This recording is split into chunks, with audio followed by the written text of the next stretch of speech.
Lecture de la première lettre de saint Paul apôtre aux Corinthiens. Frères, la coupe de bénédiction que nous bénissons n'est-elle pas communion au sang du Christ? Le pain que nous rompons n'est-il pas communion au corps du Christ? Puisqu'il y a un seul pain, la multitude que nous sommes est un seul corps, car nous avons tous part à un seul pain. Dans cette lettre aux Corinthiens, ce passage est encadré par une double mise en garde contre l'idolâtrie. Et ici, Paul vise un problème bien précis. Et notre passage d'aujourd'hui ne peut pas se comprendre hors de ce contexte. Je m'explique. Dans la religion chrétienne, on ne pratique pas de sacrifice d'animaux. Mais la religion juive en pratiquait. Elle n'était pas la seule. Les autres religions en faisaient autant.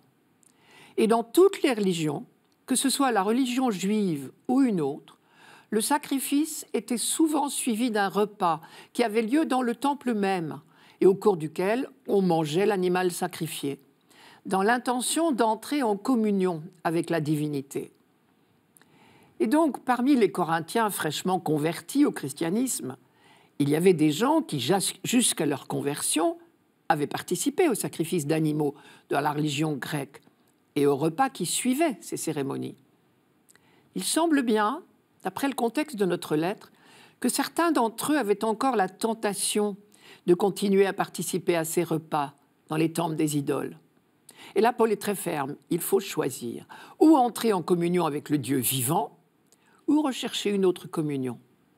Il n'est pas question, dit-il, de participer à la fois à la table du Seigneur et à celle des idoles, ça c'est clair. Une autre question plus difficile se posait. Les surplus de viande des animaux sacrifiés dans les temples des idoles étaient vendus en boucherie. Un chrétien pouvait-il en acheter et en consommer sans se faire complice de l'idolâtrie? Pour certains, les choses étaient claires. Puisque les idoles n'existent pas, on peut bien acheter au marché et manger dans nos maisons la viande des sacrifices. C'est de la viande, tout simplement. Paul n'y voit pas d'inconvénient, à condition que l'on ne risque pas de scandaliser des chrétiens plus scrupuleux ou des non-chrétiens qui seraient surpris de voir les chrétiens se rendre complices de l'idolâtrie. Son raisonnement s'appuie toujours sur le même fondement. L'Eucharistie nous fait entrer en communion avec le Dieu de Jésus-Christ. On comprend mieux, du coup, pourquoi Paul insiste sur le sens du repas de la liturgie chrétienne. La coupe d'action de grâce que nous bénissons est communion au sang du Christ. Le pain que nous rompons est communion au corps du Christ. Et le mot que Paul emploie, communion, koinonia, en grec, évoque un lien d'intimité, d'appartenance, une solidarité profonde. Le Christ l'a dit en d'autres termes quand il a employé le mot « alliance ». Cette coupe est la nouvelle alliance en mon sang versé pour vous. L'alliance, au sens biblique, c'est bien une appartenance réciproque, un engagement mutuel. La grande formule de l'alliance, c'était « vous serez mon peuple et je serai votre Dieu ». En Jésus, c'est Dieu qui accomplit son alliance avec l'humanité. Mais en Jésus aussi, c'est l'humanité qui accueille ce projet de Dieu et qui y répond. Il est celui qui entretient avec Dieu le dialogue sans ombre proposé à Adam, c'est-à-dire à l'humanité tout entière. Et c'est tout le mystère de Jésus qui est à la fois homme et Dieu. En lui, Dieu propose son amour. En lui, l'humanité répond par l'action de grâce. En lui, Dieu parle, se révèle. En lui, l'humanité répond à la parole. En lui, Dieu se donne. En lui, l'humanité accueille le don de Dieu. Vous avez reconnu là le schéma de toute célébration liturgique, qui est justement le lieu de l'accomplissement de l'alliance. Et la prière eucharistique se conclut par cette phrase magnifique. Par lui, avec lui et en lui, à toi, Dieu le Père Tout-Puissant, dans l'unité du Saint-Esprit, tout honneur et toute gloire pour les siècles des siècles. Amen. Ce qui fut la grande découverte d'Israël, c'est-à-dire que le Dieu tout autre se fait le tout proche, c'est vrai au plus haut point dans l'Eucharistie. Elle demeure pour nous le mystère du Dieu tout autre, et en même temps, elle nous fait participer à son intimité, à sa vie divine.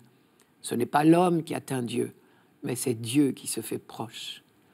L'Eucharistie est donc repas de communion, comme toutes les religions en connaissaient. Mais c'est le sacrifice lui-même qui a changé. Le sacrifice que Dieu attend, ce n'est pas l'égorgement d'un animal, c'est le don de nos vies. Comme le disait déjà le psaume 39, « Tu ne voulais ni offrande ni sacrifice, tu ne voulais ni holocauste ni victime, alors j'ai dit, voici, je viens. » C'est ce qu'a fait le Christ. Sa vie tout entière a été offerte et mise au service de ses frères. Et quand nous participons au repas de communion de l'Eucharistie, nous unissons nos vies à la sienne pour les offrir au Père. Cela va très loin. Paul ose dire que nous faisons partie du même corps que le Christ. Le pain que nous rompons est communion au corps du Christ. Et si nous faisons réellement un seul corps avec lui, il nous rend capables de mener désormais la même vie que lui. Quand saint Augustin dit à ceux qui communient « Devenez ce que vous recevez, recevez ce que vous êtes », il dit bien que nous devenons corps et sang de Jésus-Christ, c'est-à-dire à notre tour, vie offerte pour la naissance de l'humanité nouvelle. Car effectivement, quand nous participons à l'Eucharistie, nous ne sommes pas seuls concernés. Jésus a dit qu'il donnait sa vie pour la multitude. Et quand il se donne en nourriture, c'est aussi en vue de la multitude. Et c'est bien à la multitude que nous sommes envoyés.